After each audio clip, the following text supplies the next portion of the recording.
Hello, welcome to Sit and See. I'm Dr. Jared Jones. My research specialties range in systems of meditation, the cognitive science of meditation, Buddhist philosophy, and the philosophy of science. I've been a Buddhist for about 20 years and practicing Taoism, overlapping with this for another six or so. And I'm on a bit of a mission to help lay people living in the real world train in meditation and be successful in their meditation practice. So, sit and see is an invitation, much like it says in the suttas and sutras, to come and try it out, to come try out these techniques that you find in ancient systems of meditation, arranged in particular by me in this case to be extremely beneficial, extremely helpful for someone who's trying to train in meditation in real life. So, anyone is welcome to pop in or to try these techniques. If you would really like to know how they work, though, the best thing to do would be to go find the course materials I have on YouTube, available completely for free, and work through the techniques one by one, probably spending a month or two on each one of them. And then, in addition to that, stuff is going to start happening. So reach out to me and talk to me. Otherwise, you won't know what's important to focus on or what's not important to focus on when things begin to occur, as some of you who have been doing this with me for a little while now can attest. Okay, Hans the Cool. Welcome, Hans. Good to see you again. So, hopefully, the sound quality is a little bit better today. I've been working hard to get the sound quality to be just right, and I haven't been super happy with how it's turned out in the past, but hopefully we're getting there now. So we shall see. You guys can let me know in the chat how it's going in terms of the sound. Shalom, shine, shalom. Good to see you. I don't think I've seen you in the stream before. Shalom. Um,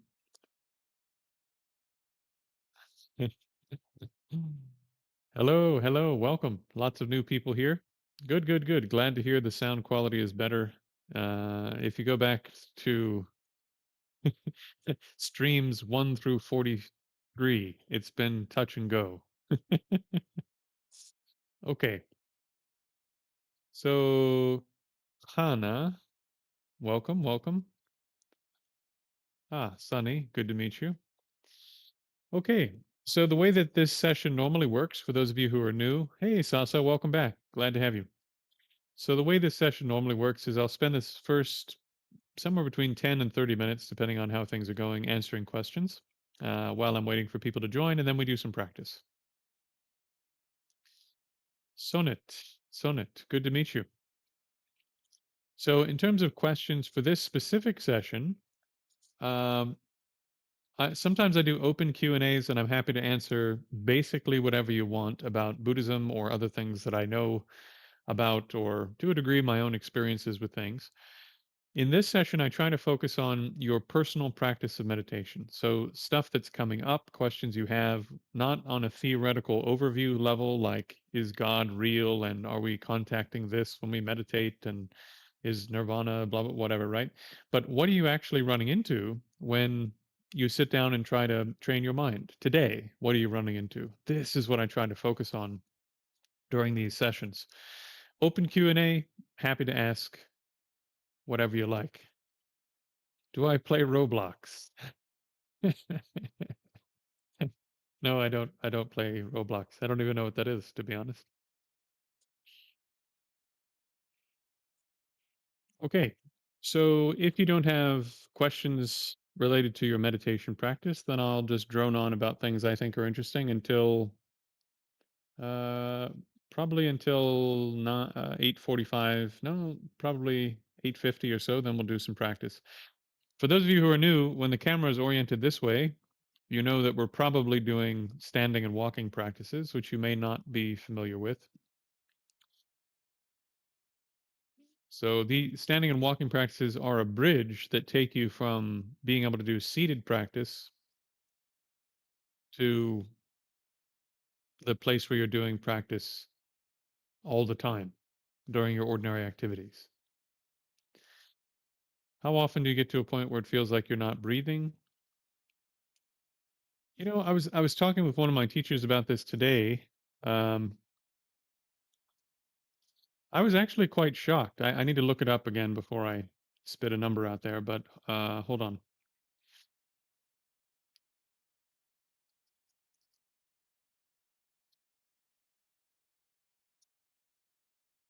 Right.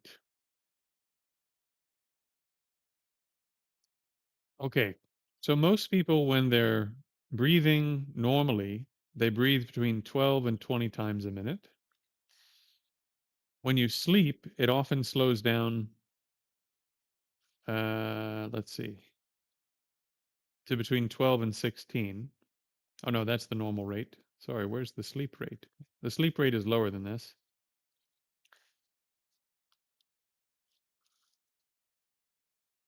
I would just look this up the other day. But no, 12 and 20. Okay, okay.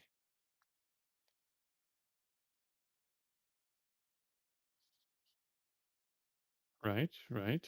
And then when you're awake, it's higher than that. So the resting sleep rate is between 12 and 20 breaths. And then when you're awake, oh, it's the same. No. Yeah. I guess it's still within that range. Okay, so then normal baseline, whether sitting or resting. What is the number I'm thinking of? I think it's a little bit higher when you're awake, generally speaking. In any case, it goes down when you're sleeping, but below 12 is considered quite low. So, hey, Wombat, good to see you. Earth? Yes, I know who you are now. It's locked in my brain. So, uh, when you train in meditation, your breath slows down. And if you're placing your mind on some other object besides the breath, if the breath gets down probably to like between 1 and 3 breaths a minute, it's quite slow. And your breath doesn't generate very much sensation. And so when you're focused on some other object besides the body or the breath, it seems like you're not breathing because there's not very much sensation of breathing. And sometimes the breath can get even slower than that. One practitioner I was talking to, or that one of my teachers knows, his breath gets down to 1 breath every 2 minutes. So, the Jokin. Oh, okay. If I haven't gotten to you, Joe Quinn, just make sure that you sent me a friend request and what have you, so that I know that you're there on Discord.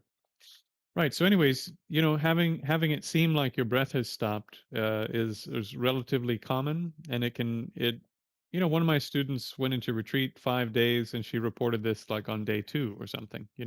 So it's a pretty common thing. The breath either becomes so slow that you don't notice it, or sometimes it stops for short periods of time or long periods of time. It's a pretty normal thing.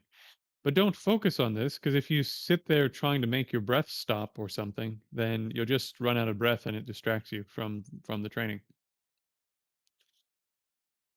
Okay. Hans asks if I stream every day. I do this class almost every day. Sometimes something else is going on. I think one time I had family in town, but other than that, if I'm alive and there's nothing happening, then I come and I do this class. So I think out of 46 days or so, 47 days that I've been online, maybe 46. So, in terms of Q&A, my friends, if you're new, for this Q&A, ask questions about your personal practice, things that are coming up in your training of meditation when you sit down to train day to day. If you don't have a regular meditation practice yet, then ask questions related to how you get it going or issues you've had trying to get it going, that sort of thing. So this is really a practice-oriented stream, not so much theoretical or just asking me about stuff that I've done. I've been practicing 21 years. Lots of weird stuff has happened. If you go back and watch previous streams or Q&As, Occasionally, I talk about it, usually in a pretty vague way, because I don't like talking about my own experiences unless I know you quite well. Um, okay, what else? I see moving patterns behind my closed eyes. Yeah, that's normal. There's a cycle. That's a normal psychological thing. When you close your eyes, you see moving patterns of light. It's like not even a meditative thing. It's just a normal thing that happens when you close your eyes. If you sit down and you're not doing anything else, you'll start to notice them more and more. But it's not significant in terms of anything to do with training.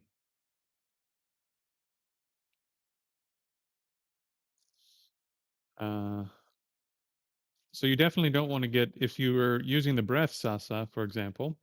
The fundamental thing you're doing in the beginning, especially if you're using my breath practices, is you're trying to get all of the bandwidth of your attention to cram or pack into one thing.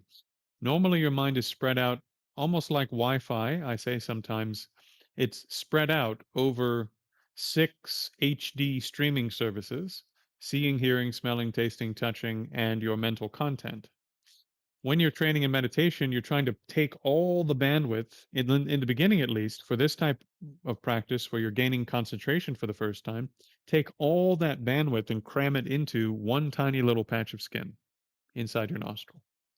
And the only other thing you're doing is counting how many breaths there's been. So you breathe in, breathe out, one. Breathe in, breathe out, two, right? Because the counting helps you notice when you've lost your focus on the object. The big problem is you lose focus. A great example is you see stuff on the back of your eyelids and you go, ooh, shiny. Ooh, pretty. And therefore your mind stops simply staying on the object the way that you asked it to. So your mind is now out of control again. One of my teachers used to literally say, if you have sat down to put your mind on your breath for 5 minutes, and then blue Buddhas, celestial Buddhas start melting down through the top of your head, ignore them and go back to focusing on your breath.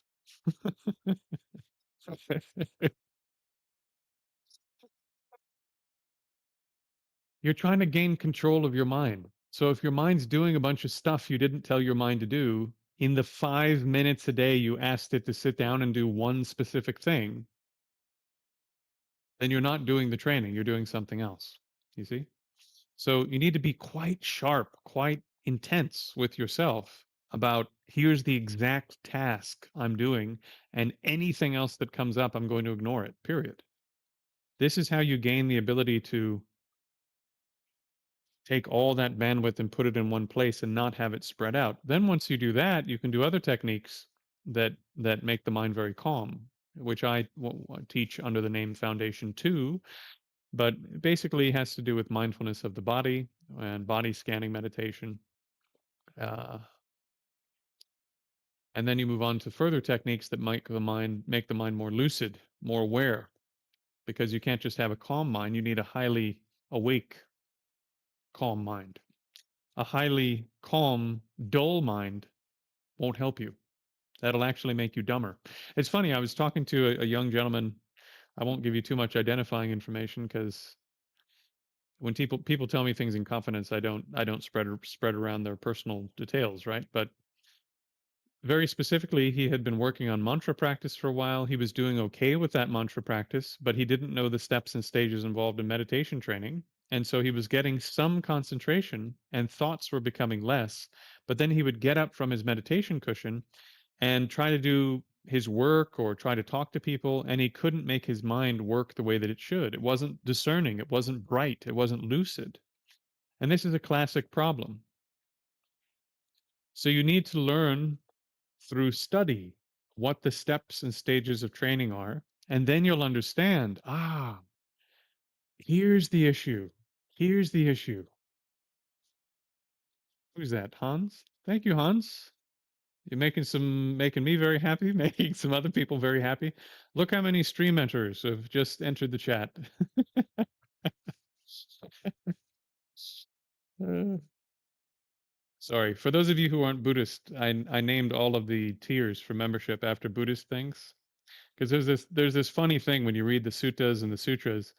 Like half the time you get into somewhere near the end, and then it'll say, and then 400 people in the audience became stream enters, and 200 people became once returners, and 100 people became non-returners, and 2 people attained arhatship.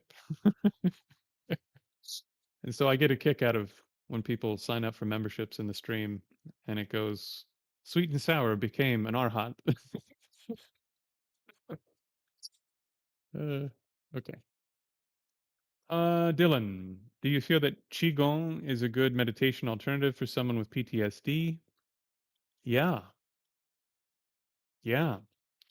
Um, Dylan, I'm about to put up a video about mental health and mindful and basically meditation and mindfulness training.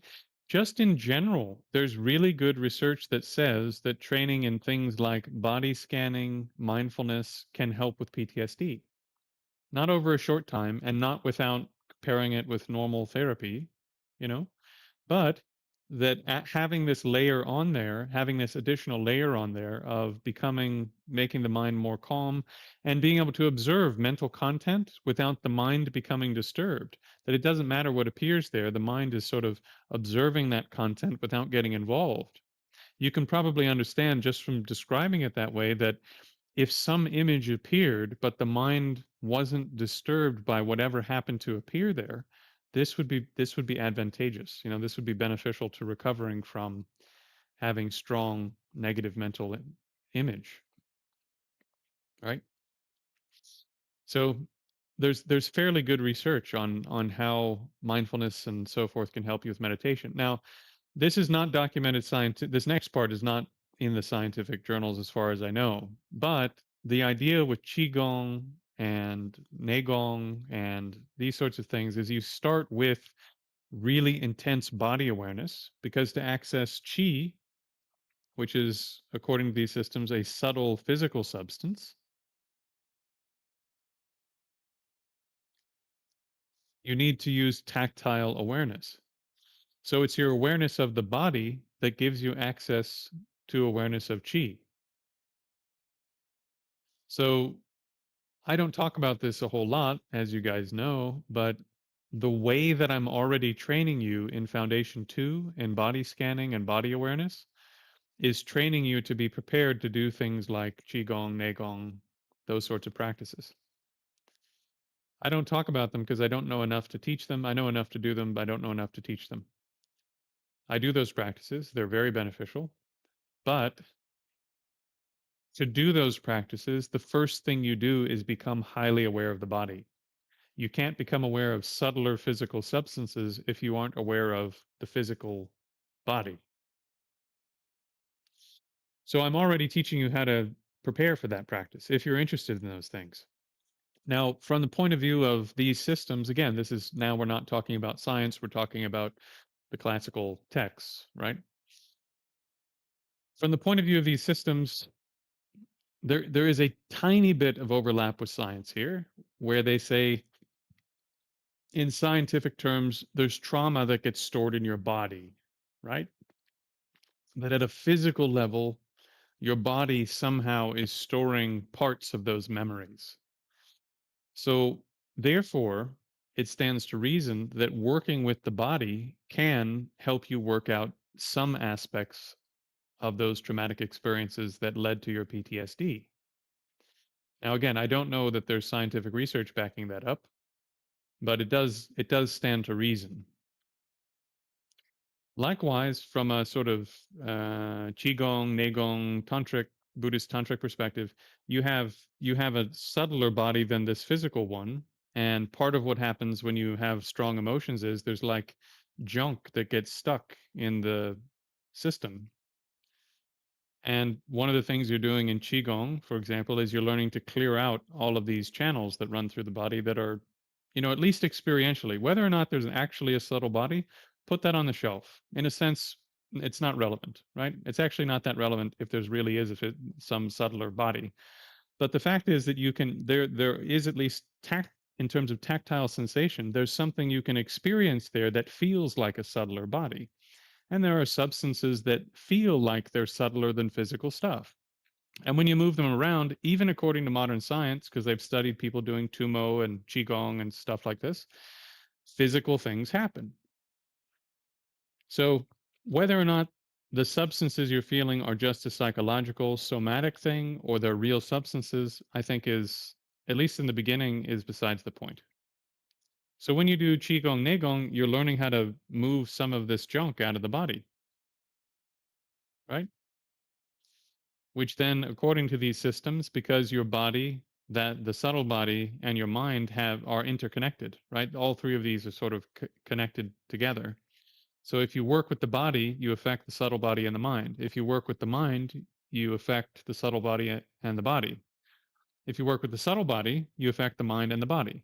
So you can work with any of the three pieces and start making progress with your stuff.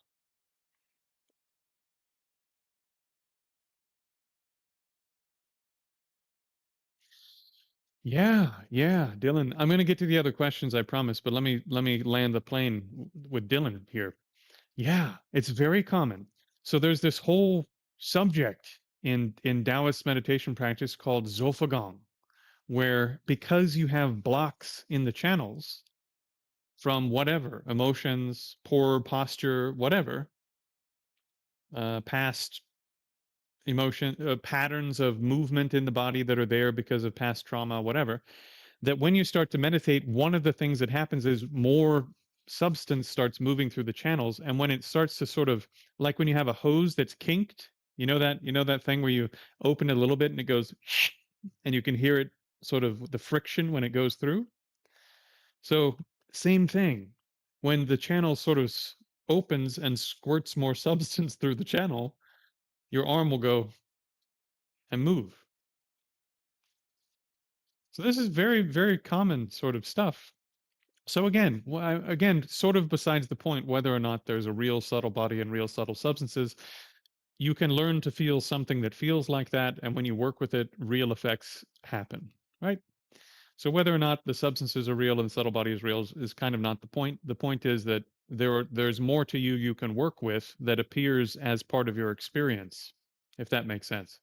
And I think that's plenty to start with as a beginner. And then maybe later your teachers do things that show you that these things definitely aren't just in your head. This is a skeptical academic saying all this, by the way. Okay, so let me go back.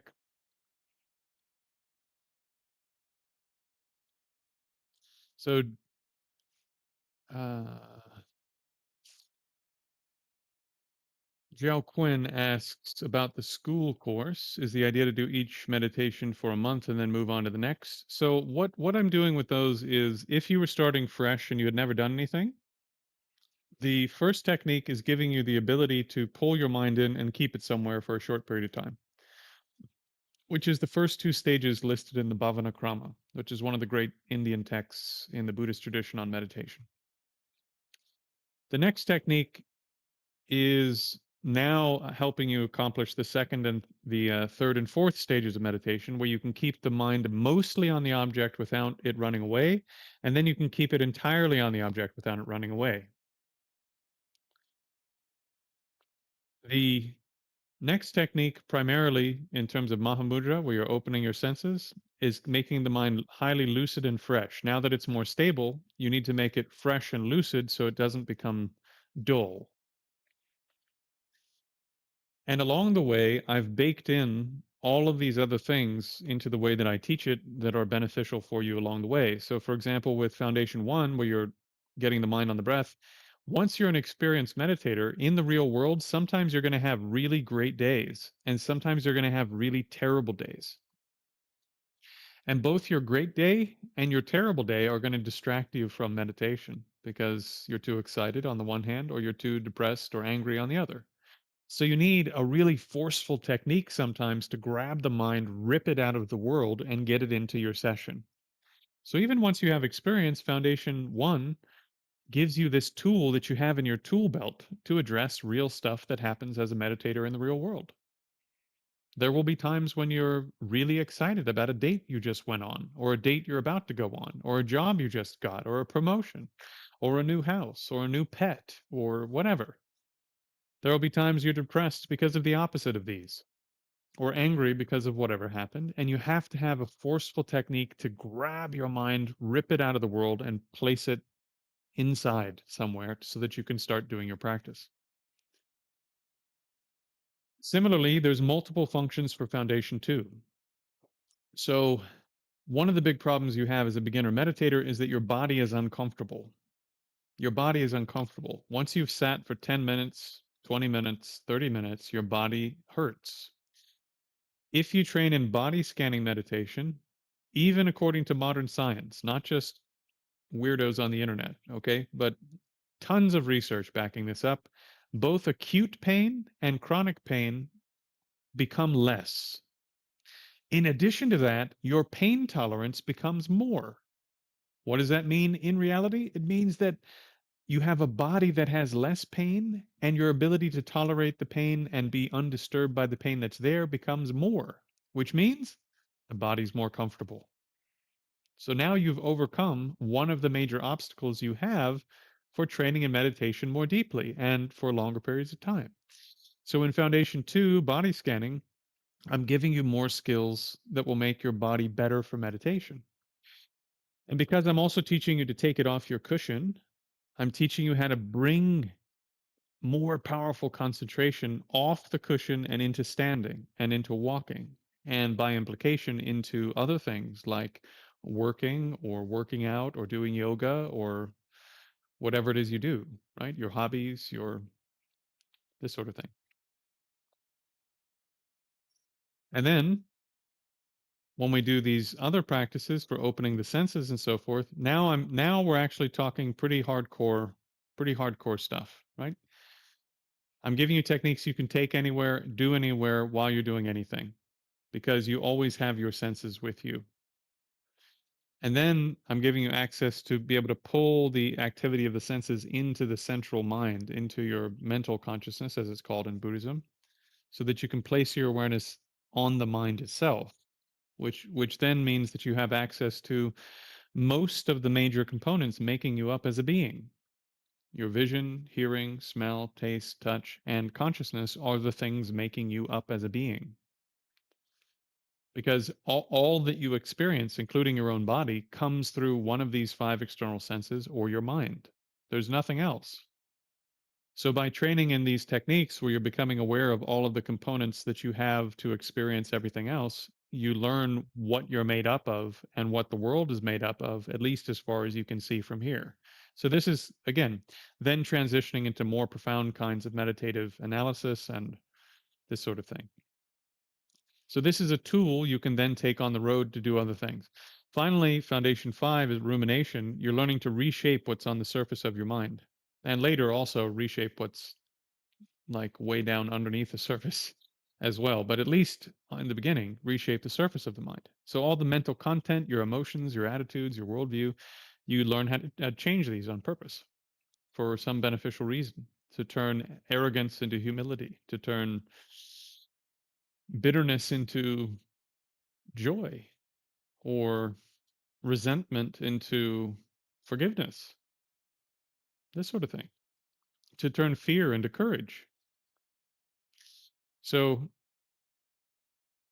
now, why do I call them foundations? I call them foundations because, I mean, this is already a lot, right? I mean, this should already sound like a lot of skill. If you had these skills, you'd be very different than you are. But this is I don't even consider even when my teacher says I'm a lineage, I had talked to one of my teachers, he goes, no, you're a lineage. You just need to own up to it and deal with the fact that you're passing on a lineage. Okay, fine, whatever. I don't consider myself to be a full lineage because I don't think I know enough to take people to full enlightenment. But with these skills, you're building a foundation on which you can build the temple. And the temple is your Eastern Orthodox practice, your Hindu practice, your Sikh practice, your Buddhist practice. If you want to take any practice that is a deep internal spiritual practice further, these skills will allow you to do that, I think, exponentially faster, exponentially deeper. And this has been proven out by the conversations I've had with my students. Um, Without belaboring the point too much, because I think it makes me sound somehow arrogant, but it's not, I don't mean it that way. I'm really, really happy that it works. One of my students came to me who's quite serious. He had been training 4 to 6 sessions a day in his current lineage, which was a Buddhist lineage, and was very serious, was studying hard. And 10 days doing the techniques that I teach, he said that he made more progress than the previous 3 years doing 4 to 6 sessions a day of the lineage he had been involved in. Because it's a matter of gaining the right skills in the right order, using the right techniques that allow you to do this more in the midst of real life. It's not just a matter of effort, you know? So this is a foundation on which you can build a whole practice in a proper lineage. And the other thing he said that was interesting is when he was in doing more serious practice with his lineage, he was able to use these tools to make his lineage practices work even better. And I said, "Great. That's it. That's the point. Build the temple on the foundation. Build the temple of your lineage practice on a foundation of these skills that you can take and use to make your lineage practice work." You see? So how long should you do them? The rest of your life. You know, use them. They're tools and skills to work with yourself for the rest of your life. How long do you need to do them to gain competence in them? I don't know. Maybe like if you did them pretty seriously, like a month or two to gain competence in them, and then to figure out how to use all those tools in sort of practical application for all the other things you're doing. I don't know, maybe like 3 years, 4 years. I think for most people, 3 to 5 years doing these techniques to sort of integrate them and figure out all the little details that make them really work really well. And then along with that, I hope that you maintain your current lineage, your current practice, your current teachers, and that these skills make you even better at what you're doing. Maybe that, hopefully that answers the question. Okay. Sasa asks, can I use the pattern on the back of my eyes to focus or gently return back to the breath? No, don't do that. As soon as you notice your mind, as soon as you notice your mind isn't doing exactly what you asked it to do, forcefully rip it with great violence and intent back to the activity you put it on, period. With no forgiveness, no softness, no gentleness, no, oh, I'm going to be nice to myself. Your distractions are destroying your life, viciously ripping you into things that you don't want to be involved in. Every stupid decision you've ever made that's hurt you or hurt other people is because your mind has been out of control viciously. And you need great force to attack this habit of the mind just running away to do stupid shit. Okay. And this tiny, seemingly meaningless thing, you've sat down for 5 minutes and said, "Mind, can you just stay here on my breath?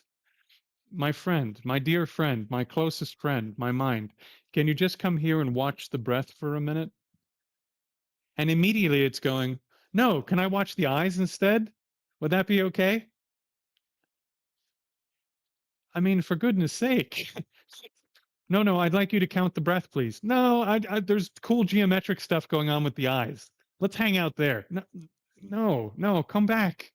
Come back. No, no, I'm going to hang out. Do you mind if I'll just hang out here for a bit until I get tired of this geometric thing? Then I'll come back to the breath. Are you kidding? This is your mind running away with you again. So you have to, with every ounce of your being, pull your mind to the object of meditation. This is the only way to quickly gain the skill of being able to concentrate. Uh, you can't do it softly. If you have 10 days in retreat to spend 4 days making your mind sort of gently calm down because you never get it stirred back up again, fine. But if you have 20 minutes a day or 15 minutes a day to do your practice, you need to great force bring the mind to the object. Even the retreat manuals for great yogis who are just starting to train in meditation, who are going into a cave, who are going to be doing this 16 hours a day, this is the advice they give them. Do 16 sessions, 5 minutes each, great intensity. Okay.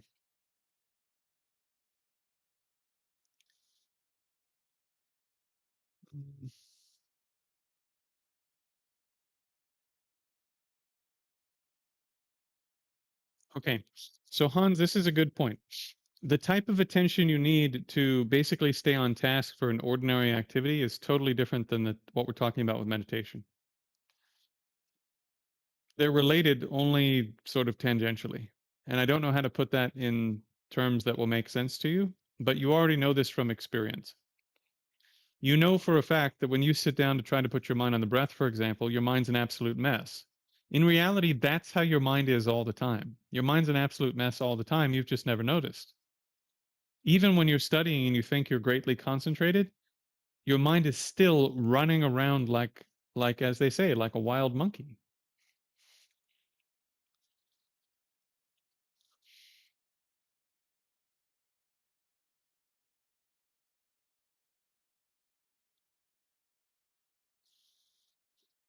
So, what I would recommend, what I would recommend is that again, when you're doing the first technique, you use extreme high intensity as if everything is riding on it because it really does. If you can't make your mind do what you want at will, then everything else in your life won't be as good, period. Because your mind will chase stuff that it thinks it wants and run away from stuff that it thinks it doesn't want, and you won't be able to make a free decision when it really matters. So bring the mind with great force onto the object for intensive breath meditation, because that will show you, as you just mentioned, it will show you that your mind is actually a total disaster. And you need to make headway in a real serious way against the fact that your mind is a disaster, not by sitting there being nice to yourself, right? Okay. Uh,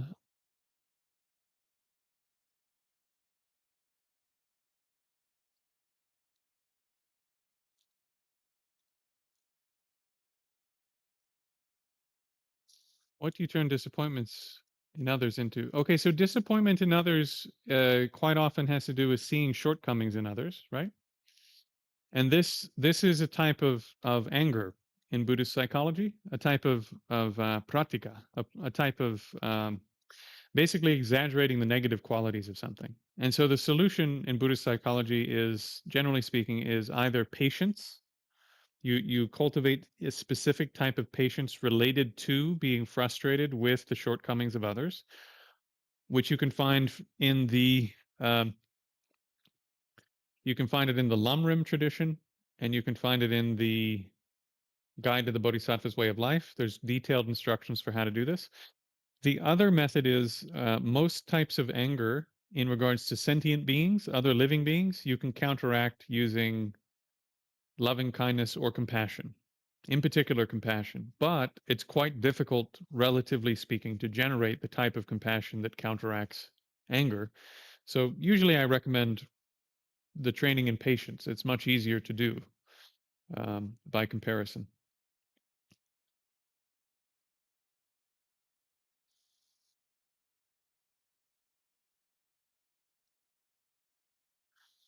Uh, Andres, I don't know if any of the moderators have like top of mind where this is, but in several of the open Q&As, I've answered that question, sometimes up to like 45 minutes answer that question.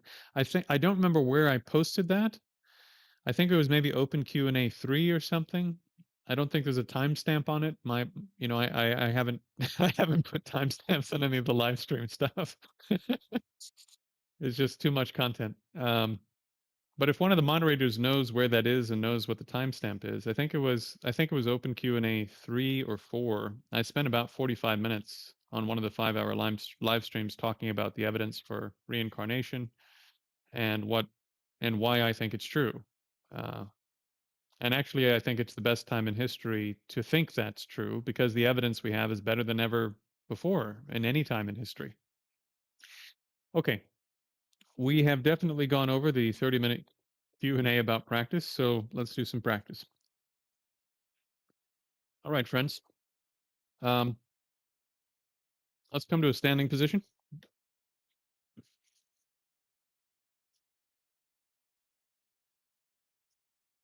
Oh, I'll raise that up a bit.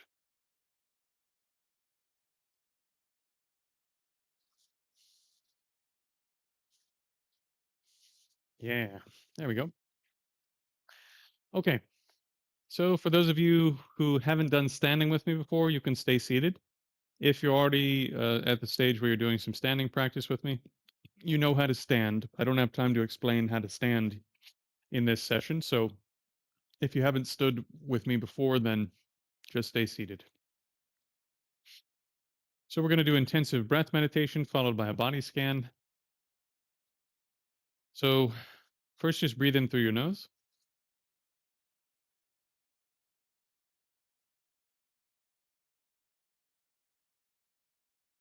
and feel where the most sensations are in one of the nostrils. Place your mind on those sensations not by imagining them, not by analyzing them, not by labeling them with words, but by feeling the actual physical, tactile sensations. And when I say begin, I want you to take every ounce of your being as if everything else in your life is riding on this, as if it really matters, and take every ounce of force that you can and rip every portion of the bandwidth of your attention onto the breath with great force. And then you're going to count the breath on the exhale. You're going to count from 1 to 7, 7 to 0. On 0, you can move your body a little bit if you need to, but other than that, from 1 to 7, 7 to 1, don't move at all. So great force placing the mind on the breath. Here we go. 3, 2, 1, begin.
Okay.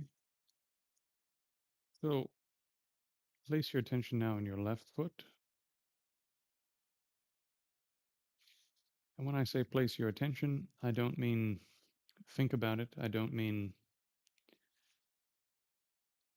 analyze it. I don't mean imagine it. I don't mean visualize it. Once again, become aware of the actual tactile sensations in that part of the body. Place the mind in the left ankle,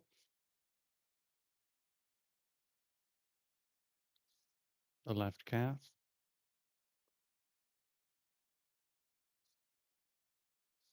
left knee,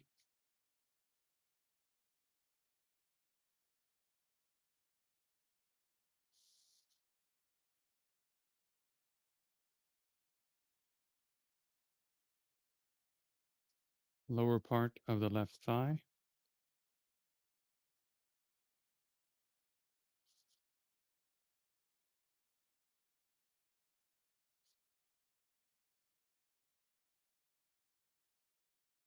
the upper part of the left thigh, left hip,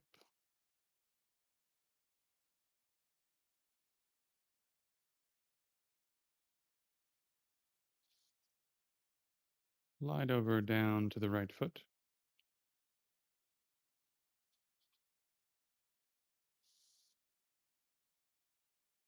right ankle,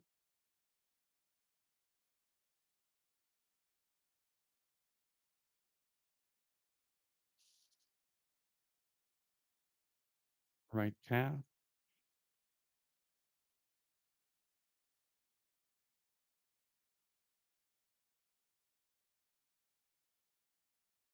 right knee,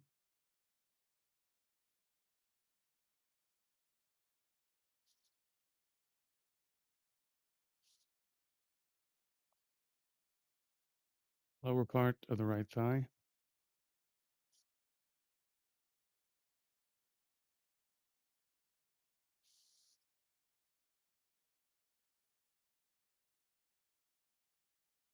the upper part of the right thigh,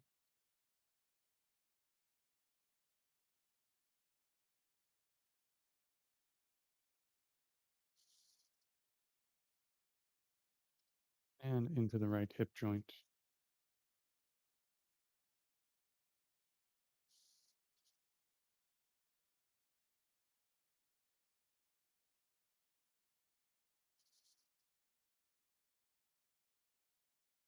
Front of the pelvis,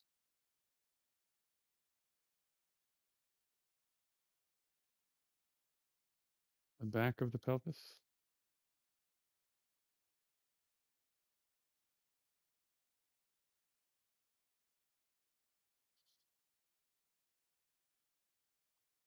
find the tailbone,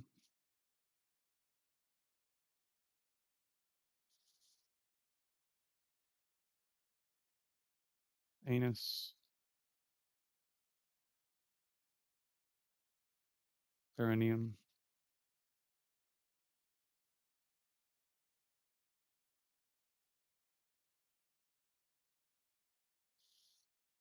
and scan your sacral organ. When you get finished with that, come to the tip or the most sensitive point.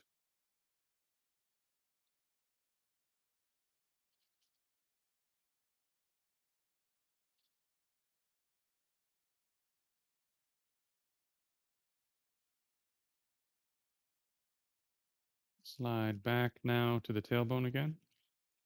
Slide up to the lower third of your trunk, so the back of the waist,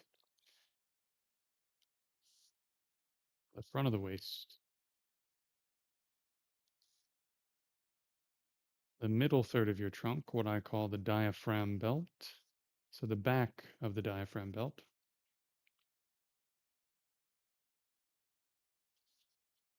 the front of the diaphragm belt,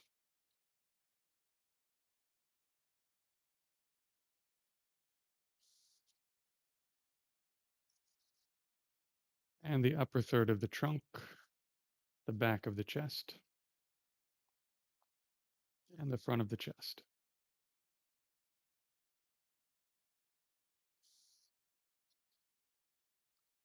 Top of the left shoulder, front, side, back, armpit,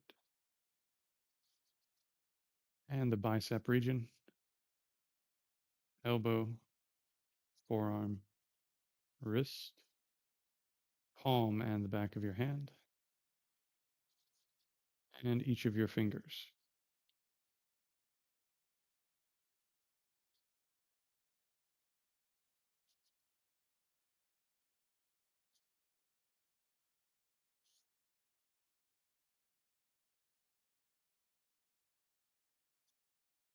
Bring the awareness to the top of the right shoulder, front, side, back, armpit, bicep region, elbow, forearm,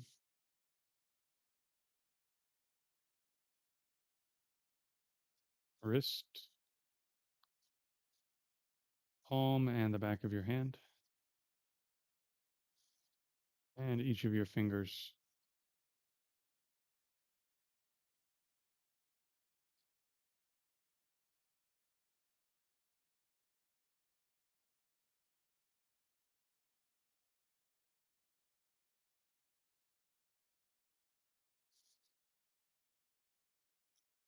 Lower third of your neck,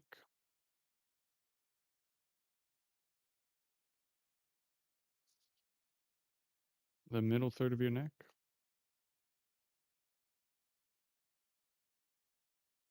upper third of your neck,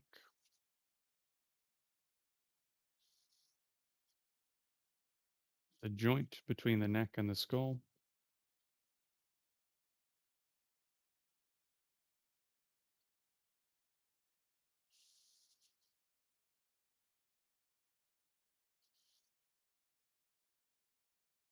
and for the sake of time, just become aware of the whole skull, including your jaw.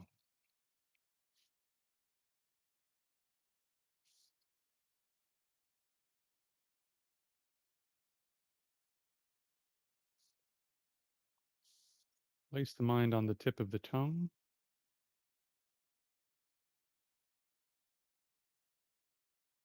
Slide the awareness back along the tip of the tongue, from the tip of the tongue back to the throat.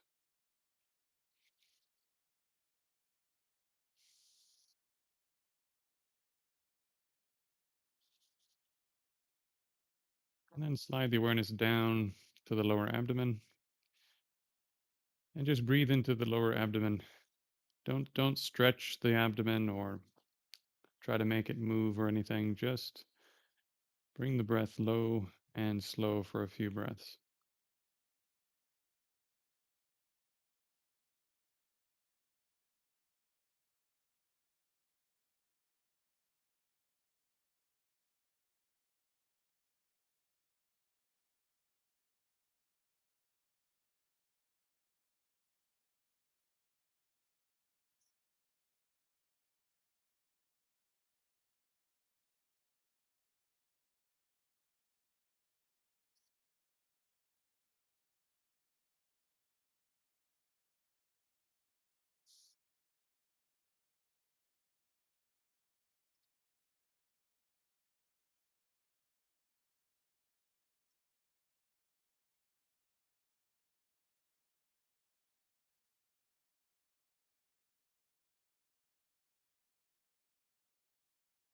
Okay.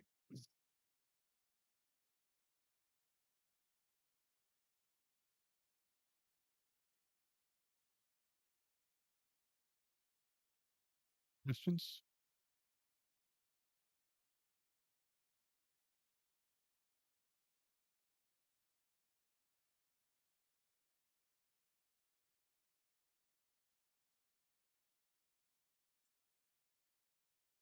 I'm glad to hear that, Hans. I mean, I don't want you going to work late, but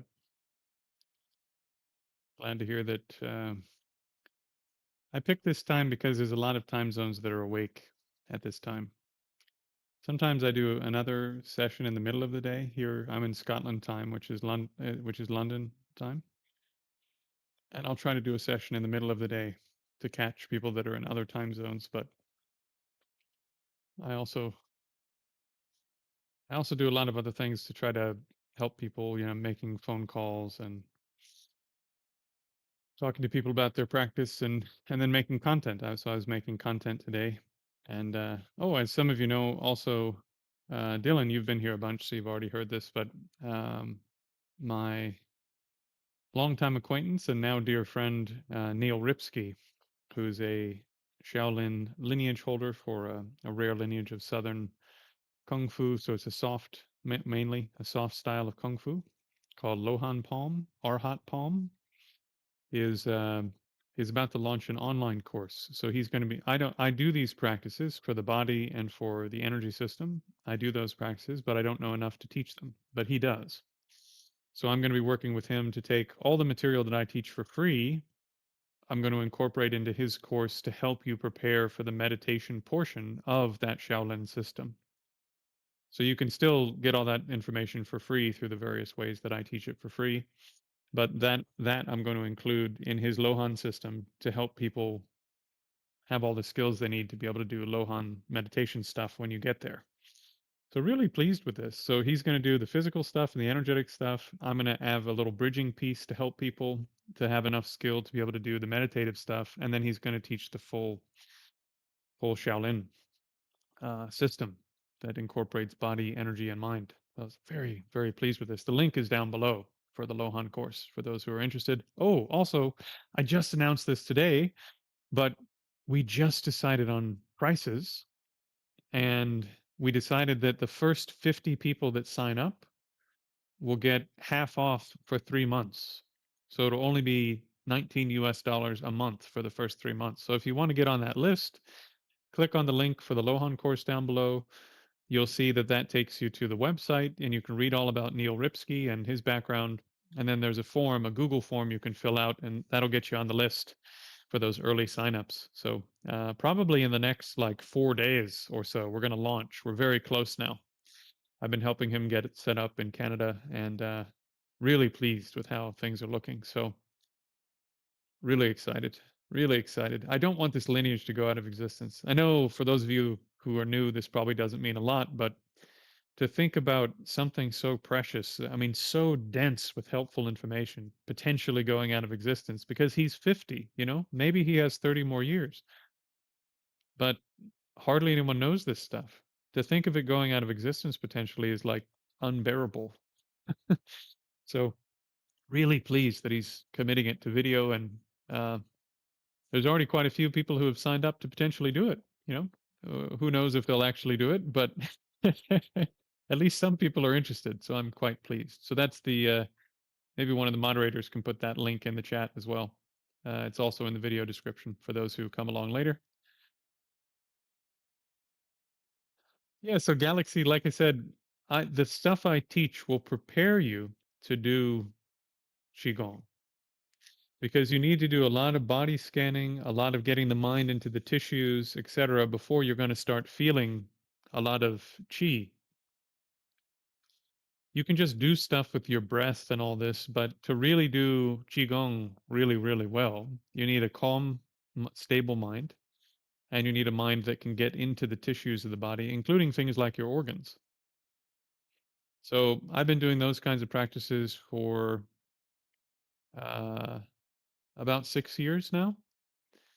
And I thought it was totally bizarre when my teacher said, "Yeah, of course, you learn how to feel your organs, you learn how to feel where your bones are." I thought that had to be like an analogy or something, right? Like you kind of vaguely, but no, if you do these practices properly, you start to be able to feel like here's my arm, but I can feel where the bones are inside the arm.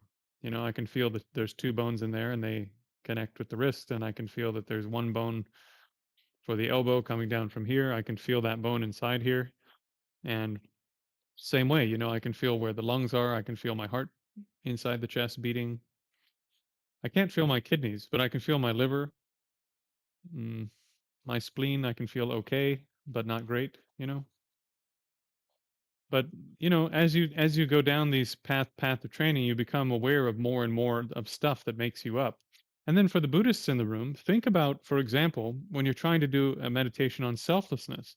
Normally, what people do is they imagine, oh, well, I have bones and I have the muscles and I have this and that. But imagine how much more powerful those would be if you could actually feel where those things are and use that as the evidence for your for your analysis of selflessness or emptiness instead of just imagining what it would be like if you knew where those things were. It's much more profound. This is part of why I'm so pleased that somebody who really knows how to teach this stuff is going to be teaching it on a much wider scale. In any case, uh, yeah, yeah. So if you wanted to be able to do things like qigong at a high level, you need to become aware of the body. It's through tactile sensation that you learn how to feel where the chi is. Some of you may have heard this expression, like I'm sure you have, sweet and sour. I'm sure you've heard the expression Jing to Qi, Qi to Shen, Shen to Dao, Dao to emptiness, right? So basically, Jing is your body. So you need to become extremely aware of your body so that you can touch the chi, so you can feel where the chi is. Then you need to become extremely aware of the chi and make it more tangible so that you can feel the shen. And then so on and so on and so on, right? So this is sort of how people think it's sort of a vague thing that the Taoists are doing with all of this, for example, and it's not vague at all.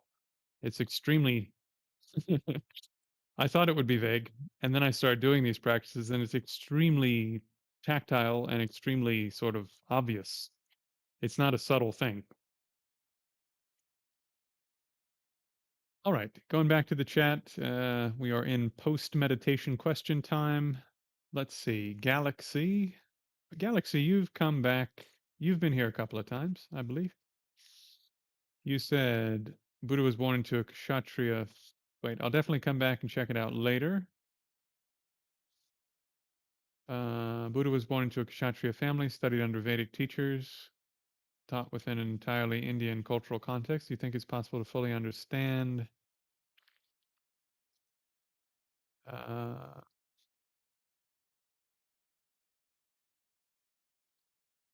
Buddhism without deeply studying Hindu philosophy first. Okay, so I'm gonna produce a video on this, Jivan, because what's really important to know about the Buddha's time is, in terms of what we can know historically, we have to look at the archaeological record, which doesn't have much actually written down at the time of the Buddha. We have like a few inscriptions, I think, on some I don't know what, like some like very very limited materials, and then the earliest written materials we have, as far as I understand, and someone can correct me if I'm wrong, I'm going to be doing a huge deep dive on this, but as far as I understand, the earliest written materials we have that talk about the time of the Buddha are from Buddhist sources and Jain sources, not Hindu sources. The Brahmanical caste was quite keen about keeping everything memorized, and therefore it stayed an oral lineage, I think, until the 7th century or 8th century or ninth century. And so most of this wasn't actually written down by those groups until much later. And so the best records we have of what they taught at the time comes from sources that were written down by others prior to them being written down by what we would consider to be modern Hindu schools. And what we find in those earliest sources is a bit different than what we find today in interesting ways. Now, you could argue that, well, maybe these people misunderstood what those people were saying, and it was exactly like it was today. You could make that argument. You could. But then you have this interesting quandary, right? Well, if you're saying that the Buddha was this like unbelievably great Hindu, in exactly the way we think of Hindus today, why would he be getting so much about Hinduism wrong? Right? Like the Buddha said there are only 3 Vedas. That's pretty weird because we have 4 Vedas today. The Buddha, as far as we know, was only aware of 5 Upanishads, and we have something like somewhere between 100 and 200 Upanishads today. And that's the earliest layer of what's now considered to be Hindu material, as opposed to Brahmanical, or you could say Upanishadic and Vedic cultural material. So that's one layer to consider. And then we didn't have the Gita at that time, which really helps us to understand what's going on in the Upanishads and the Vedas at a much deeper level. And we didn't have the other epics, and we didn't have the Puranas, and we didn't have all of the other later commentarial material. So, on top of that, as far as we can tell, the Brahmanical caste wasn't yet incorporating the local deities of basically the Indian subcontinent into their systems. And so what we had at the time of the Buddha was substantially different than what we have today in terms of what you might think of as Hinduism.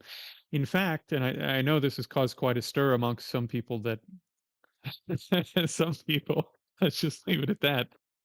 According to modern scholarship, we don't really have what we could call modern Hinduism until about the second century BCE, which is around 350, 400 years after the Buddha's time.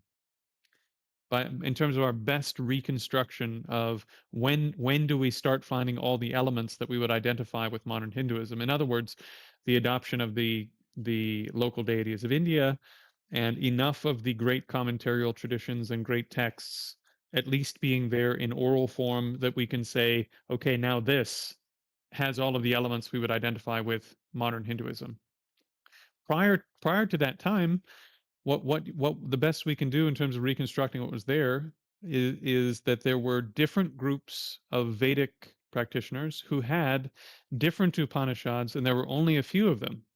There were maybe 5 Upanishads at that time, and the people that held those Upanishads were in different groups that didn't agree with each other, and they didn't all agree on the same Upanishads.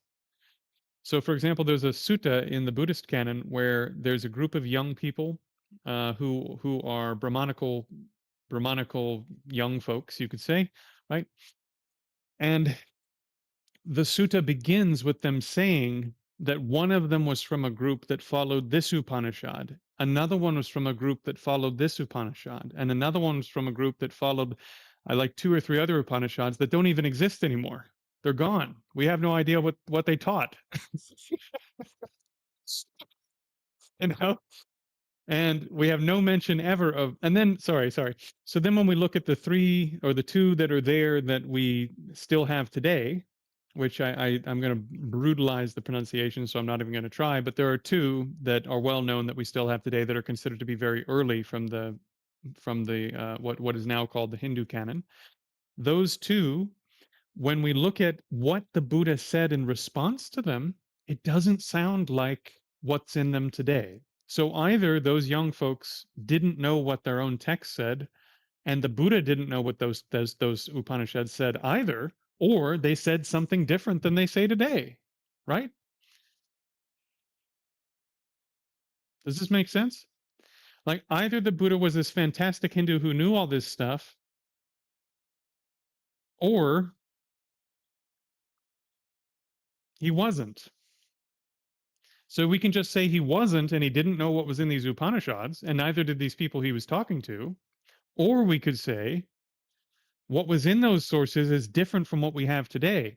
And when you look at what that source says, basically the view that it has of basically rebirth is that when you die, you go to the sun or you go to the moon, and the gods there decide whether or not your actions have been good and bad, and they decide whether or not you get to go to heaven. You get to enter the heavenly realm based upon what the gods decide, having looked at the weight of your actions, which is really not that different from what you find in most global religion at that time. Uh, I mean, I think this sort of idea that your good and bad actions will be weighed by the gods, and that determines whether you go to a really nice place after death was a fairly common one in the ancient world. And that's basically what the Buddha is responding to. And he says, "Well, have any of your teachers been to the sun? Do they know what happens after you?" And these young people go, "Well, no, they haven't been. That's just what the text says." And he says, "Okay, so they're talking about something that they've never seen and they don't know anything about, right?"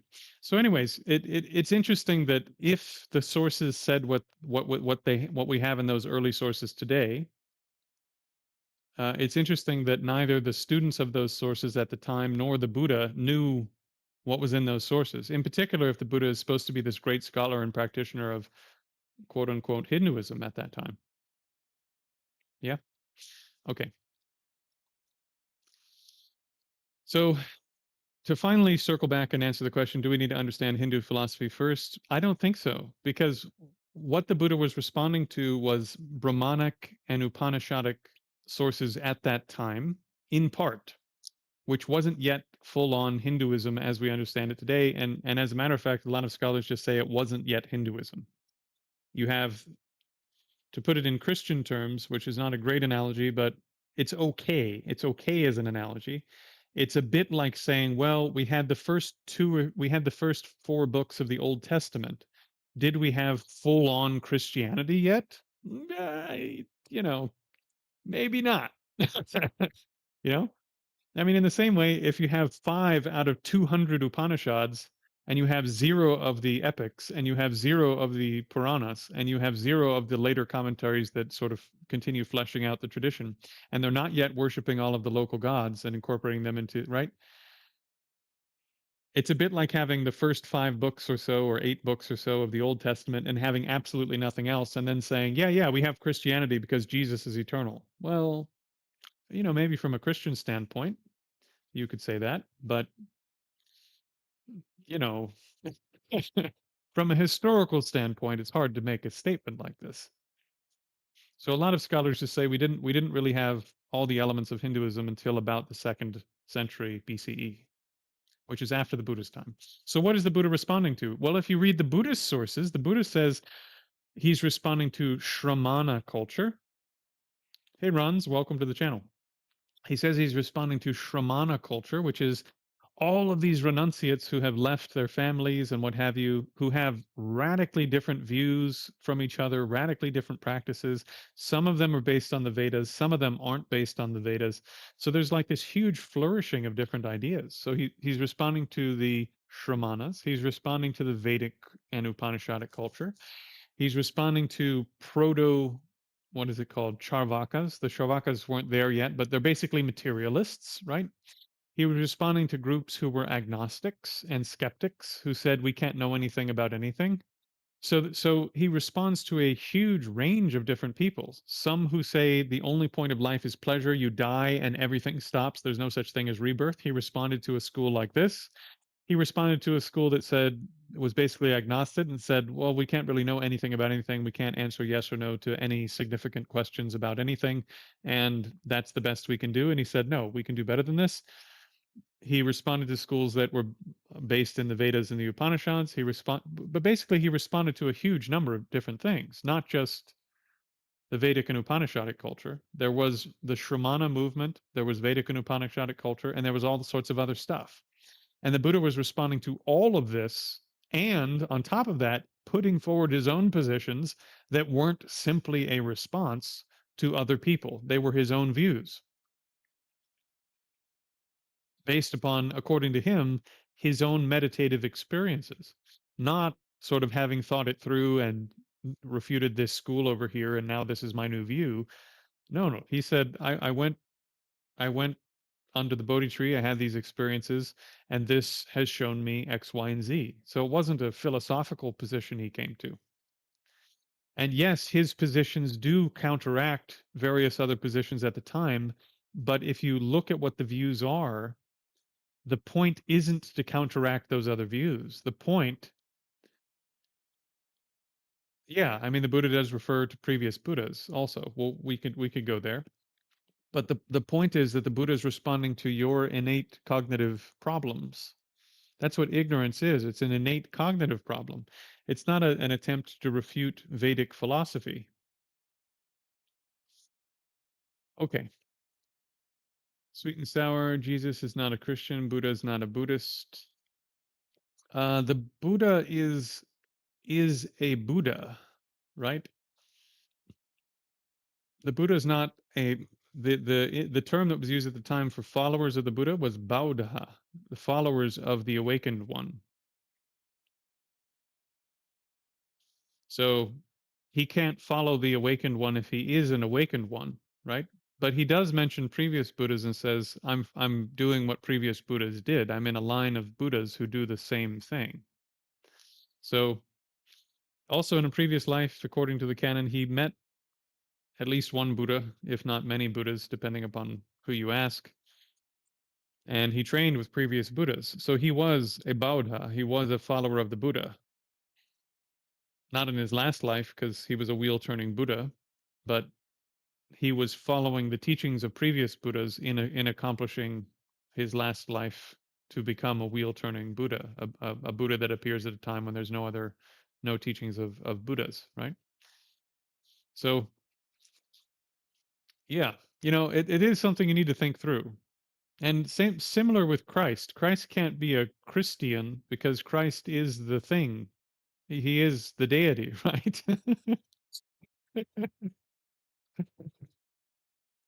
It's like saying a knife can't cut itself. You know, you can do other things with a knife. But the knife can't cut itself. Okay. Let's see. Jimmy Myers likes cheese. Now everyone knows this, Jimmy. You can't unsay what has been said. Barack Obama asks about the Advaita Vedanta video. So, Dr. Abhishek, unfortunately, has I was hoping to interview him like 2 weeks ago almost. He was going to be the first guest on my podcast, actually, and and he had a series of personal emergencies and what have you, um, and then his health was bad, and then we, after all of that settled up, we agreed, okay, we'll do it in a couple of days, which is when I made that announcement. And then once again, unfortunately, he encountered some personal difficulties, and so I don't actually know when he's going to be able to do it. He is, every time I talk, like when things aren't going bad, he is keen to do it, but he just keeps encountering problems. So we shall see. We shall see. If not him, there's a number of other people I'm talking to, including a Sikh Advaita Vedanta practitioner, who someone recently made me aware of, and I'm trying to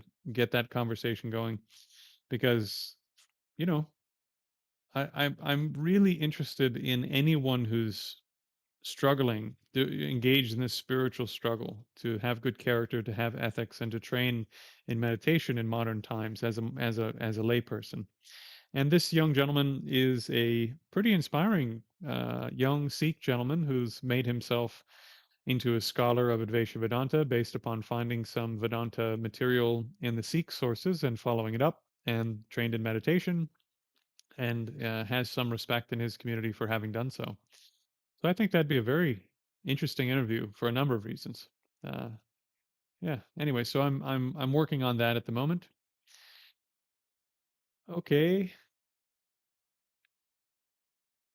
Internal alchemy. It's more literal than you thought. Yes, it is often more literal, especially as an academic minded person. It's often more literal than I thought. But I'm a little bit weird in terms of academic stuff, in that quite often it's the practice of academics to go through all the sources and just try to figure it out by looking at all the sources. I like to look at sources for things and then go to people that are really adept at practices or whatever it is I'm interested in, and do those things to see what happens. Because that's going to give me so much more information than I could have gleaned by simply reading a book. Or and certainly the information I'm going to be getting is uh much more rich than if I'm just doing some kind of historical critical analysis of whatever. So that's part of how I ended up doing Taoist practice for 6 years with my current teacher. Jay asks, "Did you address the mala beads and meditation question?" Oh, did I miss one? Mala beads.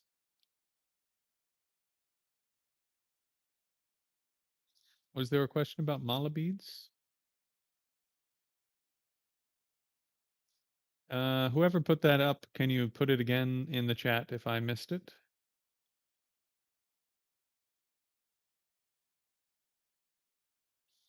So, Santan Bhakti Bharat Bharat. Hi, sir. I feel very much disturbed, sometimes like a psychic, like a like a psych ward patient. Yeah. Can yoga help me? Here's what I would say, and I'm actually putting up a video on this in the next couple days. Most of these systems for training your mind that come from, let's call them Asian systems of meditation or Indian systems of meditation, mind training, they're what might be called in the West wellness psychology. If you're within a normal range of dysfunction, because we're all a little bit dysfunctional, right?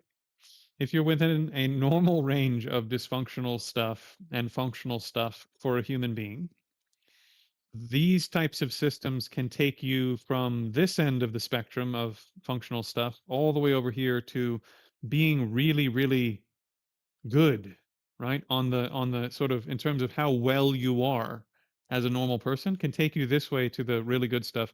And as a wellness psychology can take you beyond just normal wellness to extraordinary wellness, right? However, what these systems, generally speaking, are not very good at is taking you, if you are abnormal over here, where you have more dysfunction than normal, they're not very good at taking you back to a normal condition so that you can get going on becoming super normal. All right. Since they're not very good at that, rely on ordinary types of therapy, ordinary types of medication. Ordinary therapy, ordinary medication, ordinary therapeutic work can help to bring you back into this normal range of stuff. And once you're here, even if you're at the far end over here or wherever we were at the far end of here where you're functional but you're at the low end of functional for a normal person, it can begin helping you move this way towards more function. And that's not just anecdotal experience. There's pretty good data that says that people with autism, ADHD, bipolar, even things as extreme as schizophrenia in some cases, according to one study I'm going to be showing in the video, uh, with the right kind of help, supervision, and continuing to take their medications, not self taking yourself off medications and so forth. You should definitely not do that, right? But with guidance and help of professionals, being able to move from the far end of this sort of, okay, you're at least we got you to here, and being able to move this way over a long period, 5 years, 10 years, 15 years. And this has been the experience of both myself and other practitioners that I know one of my good friends who trained with my same guru for a long time. He trained for I think 10 years with the same teacher I trained with for 12 years. He had very severe bipolar disorder, and I say this all the time. He used to take like a handful of pills every day, like almost literally a handful of pills. And he's reduced his medications over the last 15, 18 years. He's reduced his medications by a lot, and he's much more stable than he's ever been. But that was a long period of training with a highly qualified person helping him slowly, slowly, slowly make progress against his problem. So, he still takes his medications, right?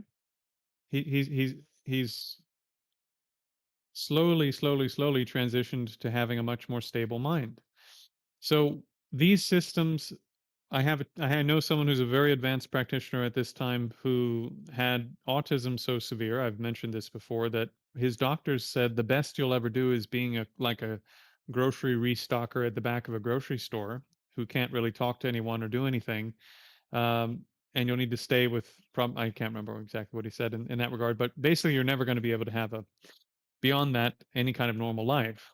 And now he has a family, he has 2 kids, he runs a business and has done all sorts of work in significant areas of the world, and teaches people with autism how to do meditation to improve their autism symptoms.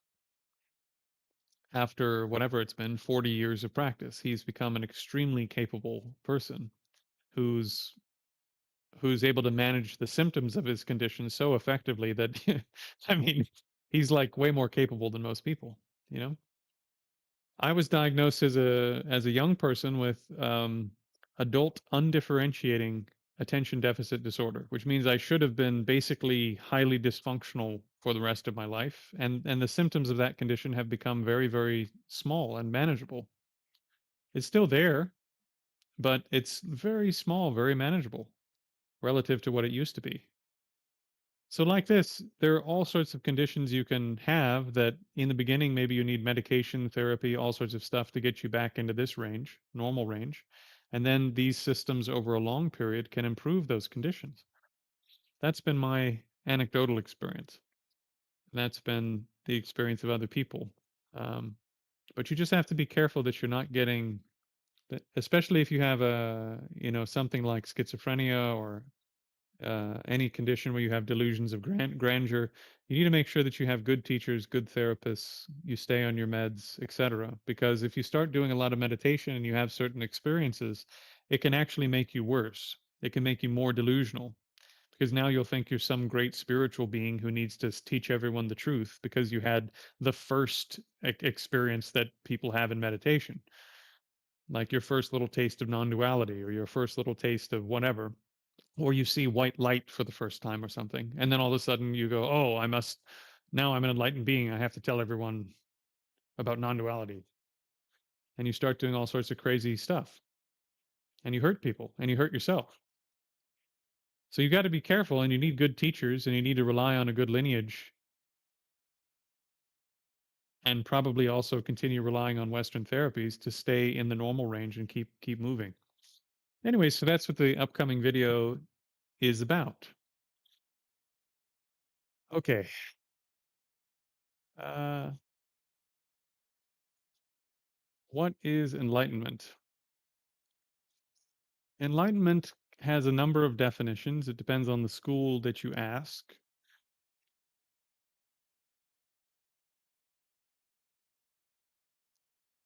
Enlightenment in the school that I'm from, not just because I'm from that school, but because I think it's the best argument, means to become omniscient. That's the primary quality of an enlightened being, that you know all knowable things. So that's the uh, that's one of the qualities amongst many other qualities that a Buddha has. A Buddha has also attained nirvana. So a Buddha has attained a state of internal state that's absolutely perfect for themselves, but doesn't enter into an abiding state of nirvana, and instead remains in a state of non-abiding nirvana and carries on until they have omniscience, because omniscience is the best condition to use if you want to benefit others. If you know everything, you can benefit others to a great degree, right? Right? If you're missing even a few details, sometimes you don't know enough to help other people. I mean, it might sound funny, but it might sound a little bit funny, but I mean, sometimes I meet certain people and I think, if I had the ability to really know what was going on with this person, to know exactly where they were, what they've been through, and also therefore to know exactly what kinds of things would help. If I could just be aware of that, then I would be able to say the right thing or do the right thing at the right time to start moving this person towards being benefited, even if they were in a really bad position. But because I don't have that information, I can't help this person. And that's heartbreaking, right? And that sort of heartbreaking feeling when you behold suffering and you don't have the skill to do anything about it is part of what propels you further down the path if you're on the bodhisattva path. You think, I need more capability. All of these beings are suffering, and I don't have the skills that I need to benefit them. I don't have the skills I need to stop their suffering. And so you drive further, you drive harder, you study harder, you become more humble and learn from people that know stuff that you don't know.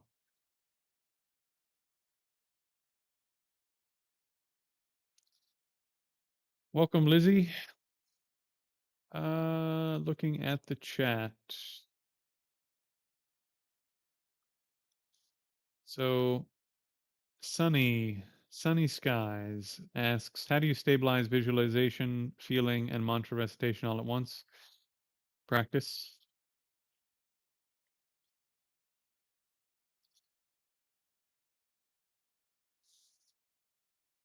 practice, practice. You need to get good at doing the mantra. You need to get good at doing the visualization. You need to get good at generating the internal state that is associated with whatever the practice is. So if it's Vajrasattva, for example, you need to get good so that you can go right? So that this mantra can just come bang, bang, bang, bang, bang, bang.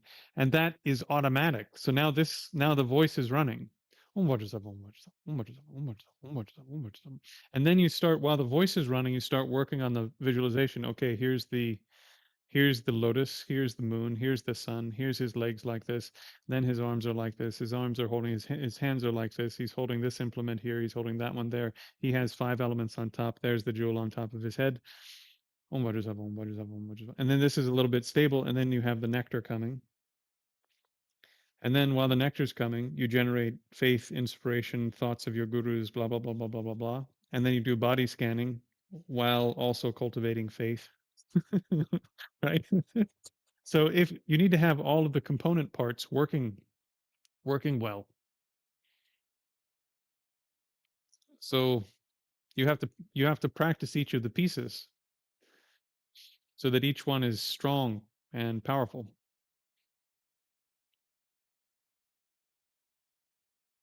And the chat goes silent.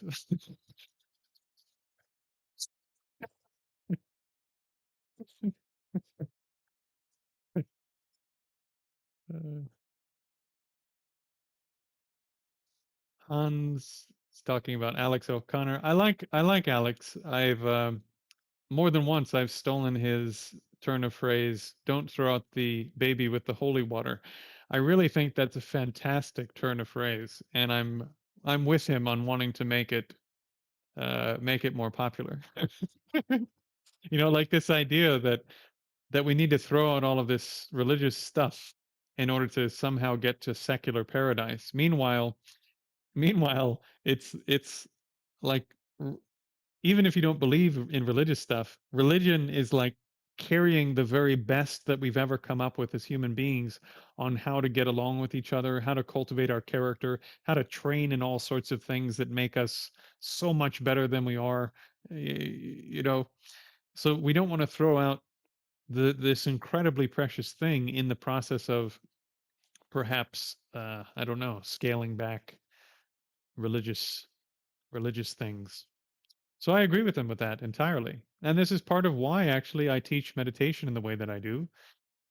Because if you're a Jain practitioner or Hindu or Sikh or Eastern Orthodox, or if you're interested in cultivating your character, if you're interested in training your mind, and in particular, if you're a layperson who's not living in an intensive training environment, I want to help anybody to make these practices way more profound. Why?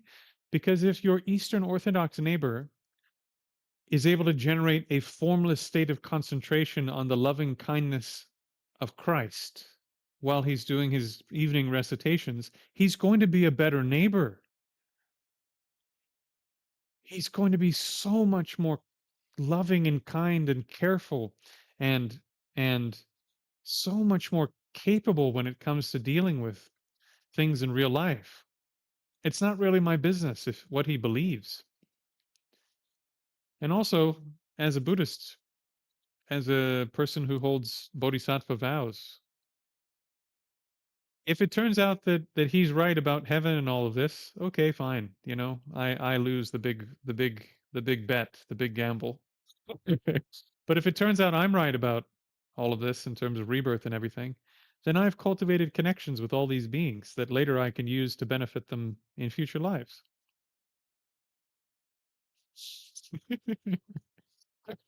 So it doesn't matter. Dude, if I'm encouraging you to engage in virtue and training concentration and develop powerful transformative internal states that change your behavior, and then like 15 lifetimes from now, that allows me to help you a little more, fantastic.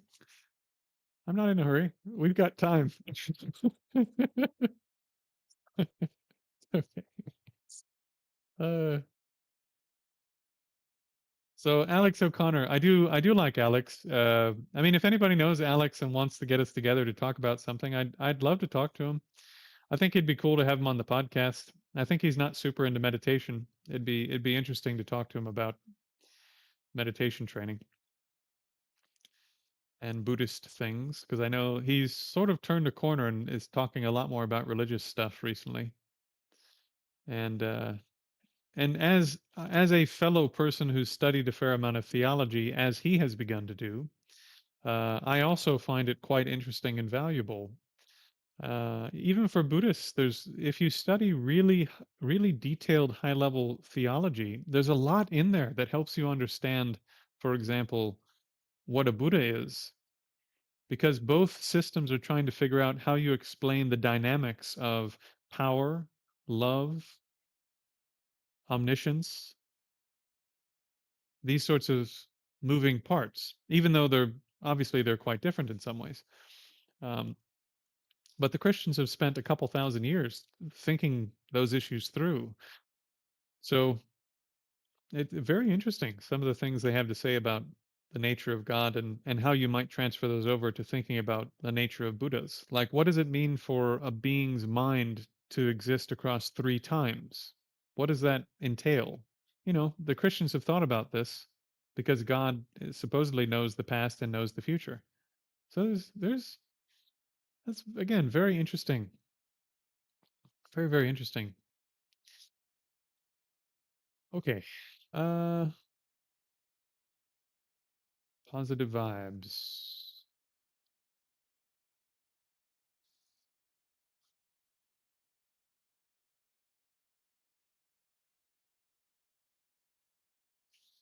Barack says the interreligious dialogue. Yeah, I mean, I'm really passionate, Barack, and have been for 12 or 15 years about interfaith dialogue, because here's what I know from having studied a great number of different religious traditions. We don't actually agree on very much.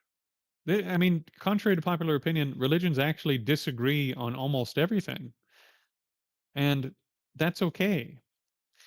The things that we can agree on, even though they're small in number, have to do with spiritual struggle in the world.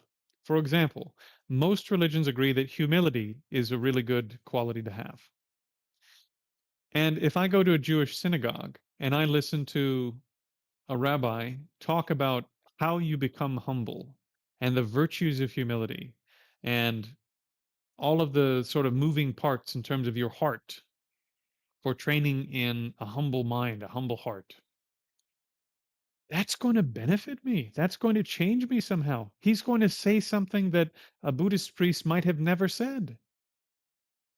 And so I think there's maybe a missed opportunity for the faiths to come together, not in agreeing, for example, on exactly what humility is, not in agreeing in exactly what all of the moving parts are for developing humility, but the fact that we all say, you know what, humility is important and we should be cultivating it. And there's a spiritual struggle going on with not being arrogant, not being so full of ourselves and thinking of ourselves as so important. And by bringing the faiths together to discuss those kinds of issues where we have substantial agreement, it has a ton of value for everyone involved. Likewise, I think that there are common human elements like training and concentration, which you find in, as far as I understand, the Baha'i tradition, Sikh tradition, the mystical types of Christianity, mystical types of Judaism, mystical types of Islam. So there is once again this huge overlap in terms of concentration is the gateway to deep spiritual understanding of things that are going on, and most of the interesting things that you think of in terms of religion that aren't simply sort of one-off visionary experiences, they come through the doorway of concentration. So training in concentration is the doorway to most of spirituality. And we not in every tradition, but in a huge number of traditions, we share it in common. We just use different tools to accomplish it. And so, since this is part of the spiritual struggle that we all share, talking about the different ways that we use to develop concentration and talking about the different problems we encounter in training and concentration, especially as lay people living in the real world, will benefit all of us, not just, it's not like a missionary endeavor. You understand what I mean? And to be honest, when I've met, for example, Christian mystics, there's a Christian mystic I used to know in Charleston, South Carolina, and we met. I think we only met twice.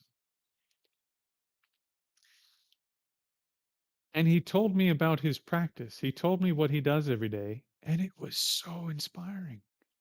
He works so hard on his practices. And then when he described the results of his practices, he was describing samadhi. He was describing concentration. But the terms he was using were different. He said, "Well, the Holy Spirit came and filled my heart and filled my body." And I said, "Oh, what did that feel like?" And he said, "My whole body felt basically like my whole body felt sort of blissful, felt joy, felt love." And then I looked out at the park in front of me, as I think he was staying at a monastery when this happened, and he said all the colors became really bright and vibrant because the Holy Spirit was filling me up, and this was a gift of the Holy Spirit. And I said, "We have that too. We call it samadhi."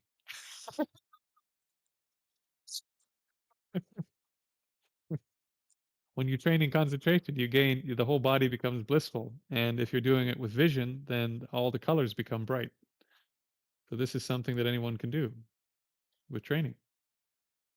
But you see, it's hidden in the language. If you just read somewhere a guy saying the Holy Spirit entered my heart and the colors became vibrant and I felt the love of Christ, you would go, okay, right? You'd go, okay, nice, have a nice day, I guess. Just more Christian stuff that I don't understand. But sitting there across from him at a coffee shop and having the chance to go, well, what do you mean? Tell me what you mean. What happened when you felt the Spirit of Christ? Well, I felt, it's something that was different than the normal movement I feel in my body. And I felt joy and I felt love and I felt connected with the world in a way that I never do. Like my ordinary sense of self had temporarily gone away and the colors became so bright. And I went, that's samadhi. We train in that same thing. So I don't know exactly how that affected him to hear that, but it was very beneficial to me to hear that even amongst the Christian mystics, if they were doing hard work and in these things, that they accomplish these results. you know, Hopefully hearing that you guys hearing that will go, oh wow, if a Christian guy who doesn't even know how to train in concentration according to the Yoga Sutras or the Buddhist stuff, if this Christian guy just doing a bunch of stuff that the Christian mystics said you could do, if he can gain concentration, for goodness sake, me with all these resources, I should be able to do it. you know? Okay. All right, my friends. It appears since there are no more questions in the chat, we have reached that time. Thank you so much for coming. Lovely to see you. Hope to see you again soon. Try not to die before I do.